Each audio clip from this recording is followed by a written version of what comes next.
So today, I'm going to talk about the future imaginary.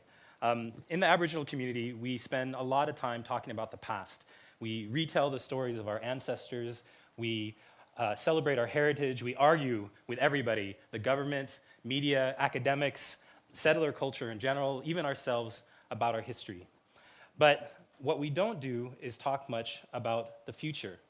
Yes, we keep the seventh generation in mind, but we don't spend a lot of time thinking about what our communities will be like in 100 years, 500 years, or 1,000 years. Richard Hill, who's an art historian at York University, wrote a short story a little while ago that has been much on my mind lately. And let me give you a little bit of context for his story.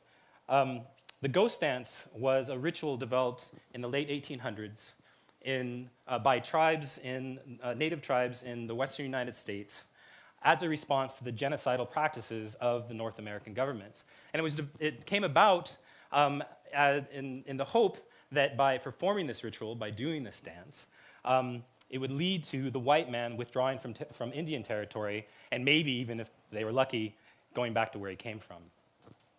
So Richard wrote this story called After the Dance, which is set in a post-ghost dance future where the thunder beings have come and they've cleansed the land of the white man. Two Bears, the main character in the story, is talking to his adopted son, the sole surviving white person, saved from the apocalypse by Two Bears himself. And at one point, Two Bears says, "I'm sorry for some of the white men. The anger of the thunder on behalf of the people had been very great. I'm not sorry for the way things are now, but I wish things could have worked out some other way. I wish we could have come up with a better dance and better prayers." Two Bears' words capture a dilemma experienced by many Aboriginal people who are caught between the desire to have our cultures ascended once more and the realization that we were deeply embedded within a modern, multicultural society. We rue the day that the settlers showed up and started systematically slaughtering our ancestors and destroying their way of life. We wonder, what if? Some dream of vengeance, and they yearn for the thunder. Some dream of a native-only utopia somewhere, someplace, somehow. Some retreat to the land of the lotus eaters and seek merely to forget that they exist. But the fact is that we are the parents, the siblings, the lovers, and the friends of non-Aboriginal people. To follow the course of the ghost dance, the dream of the ghost dance to its logical conclusion, is to erase essential parts of ourselves. And this is madness. It's mad in its pursuit of the siren song of purity. It's mad in its impracticality, and it's mad in its consequences. And if we were going to find another way, another path, we best get to imagining what Two Bears' better dance and better prayers might be. So my collaborator Skawanati Fragnito and I, want to do exactly that, have been trying to do exactly that for the last decade. The philosopher here at McGill University, Charles Taylor, has this concept of the social imaginary. And so that's the way ordinary people imagine their social surroundings through shared images, stories, legends, etc. Skawanati and I talk about a similar concept that we call the future imaginary. And so the future imaginary is the images and stories and legends that we use to talk about the future. Who will be in it, what kind of people they will be, and what kind of society they will build. Now, the future imaginary gets composed of lots of different things, but of course, one of the big ways is through science fiction. So think of the artificial life of Frankenstein's monster, of the tricorder of Star Trek, or how the metaverse of Snow Crash became the virtual environment Second Life, or how the total surveillance state of Brave New World is fast becoming our post-9/11 reality. From jetpacks to robots to satellites to the internet, scientists and engineers are busy building the future that has been imagined by artists. The novelist N. Scott Momaday has this to say about why such exercises in imagination are important. We are what we imagine. Our best destiny is to imagine who and what and that we are. The greatest tragedy that can befall us is to go unimagined. Scott and I totally agree with this. And we think that it would be beneficial for our Native communities if we spend more time thinking about the future imaginary. Stories matter, and the old stories are essential to how many Native communities see themselves. But we think that we need more focus on new stories, science fiction stories in particular. Science fiction stories because that is where we play out the consequences of the decisions that we're making now, and how we get to play around with ideas about who we want to be in the future. So this culture, TED culture, is busy imagining the future. That's a lot of what TED is about, right? And they're using science fiction as a way to imagine what that future might be, and using science fact to then go and build it. Yet, Indigenous people are often absent from those imaginaries. Yes, every now and then we get something like an ex-terrorist in Chakotay in Star Trek: The Next Generation, or a bloodthirsty warrior like Raven in the novel Snow Crash. Yet few of these images or characters make a lasting impression on the popular consciousness. And it is there, in the common dreaming of where technology will take us, that we find the basic assumptions about who we will be when we get there.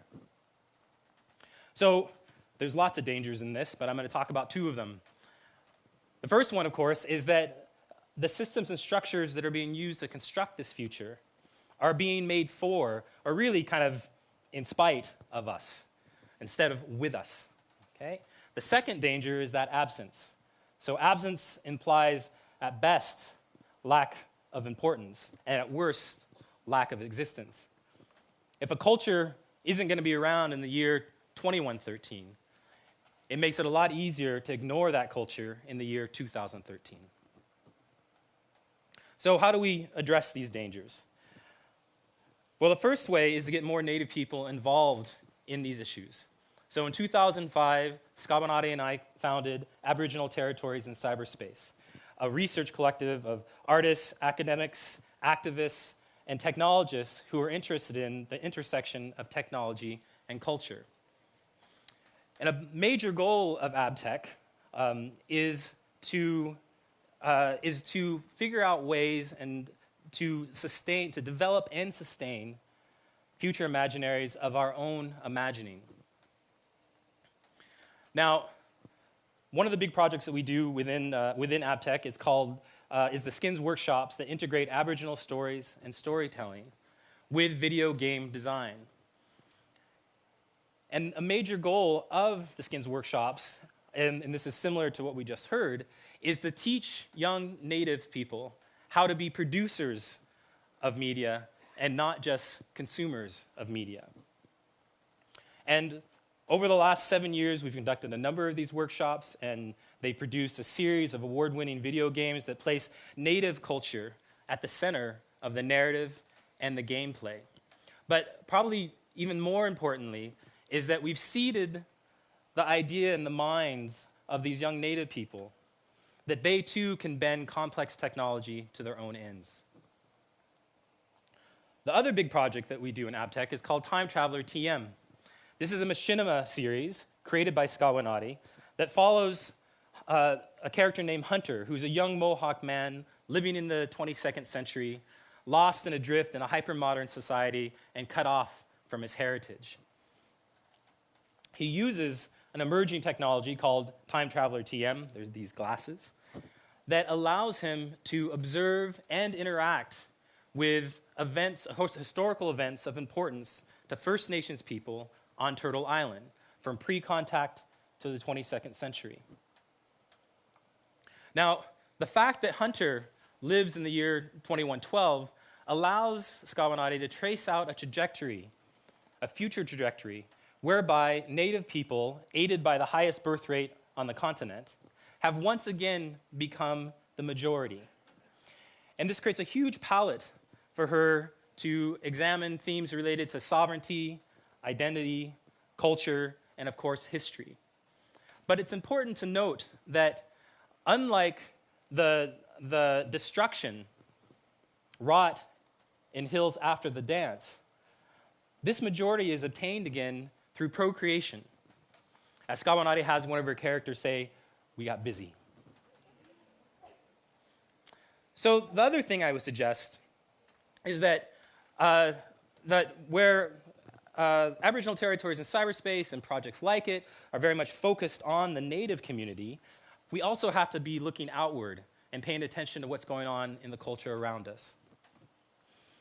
Now, Loretta Todd, a filmmaker, has this quote, which is a great frame for the last little bit that I'm going to talk about today. Cyberspace has been under construction for the past 2,000 years in Western cultures.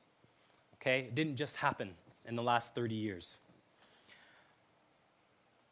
Technology designers and developers define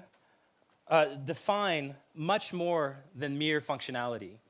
Rather, they define the protocols through which all of our technology and our mass communication technology in particular operate, right? And since that is also how culture is transmitted, they're also designing the protocols through which much of our culture is operating. And by defining those protocols, they're deciding what counts.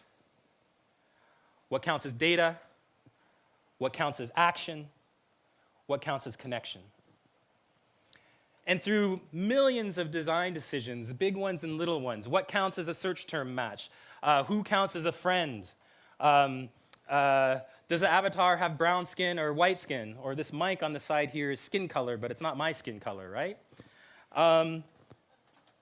They are deciding what knowledge is, what sorts of operations we can do with and on that knowledge, and how that knowledge is made real.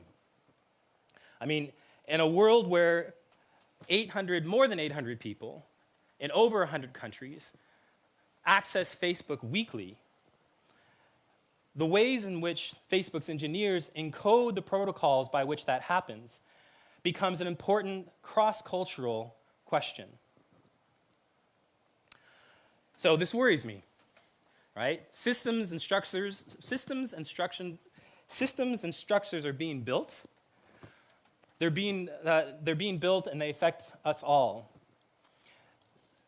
Native people need to get more involved in the building of those systems and structures.